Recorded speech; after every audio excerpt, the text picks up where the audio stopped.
Corpus Christi Police Department has now released the names of 3 officers involved in a fatal shooting over the weekend that left a 66-year-old man dead. That shooting followed a disturbance Saturday in which the man reportedly fired first at the officers. Our Bill Churchwell has the update.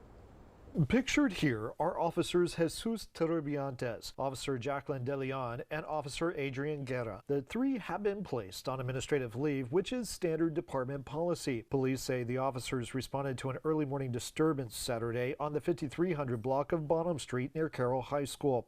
It's where a 66-year-old man who has not yet been identified reportedly fired at least 1 shot at police, causing Officer Torrebiantes to return fire. He was the only officer to discharge his weapon. Police say the man went back inside of the house where he was later found dead. There was another person in the house. She's with us now.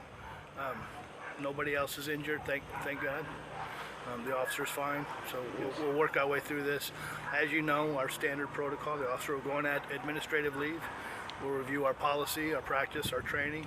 You might recall this is not the first time Officer Jacqueline De Leon has been the focus of an officer-involved shooting investigation. It happened back in March of last year, in which officers were searching for robbery suspects on the city's west side and ended up mistakenly shooting a man who allegedly refused to comply with their commands.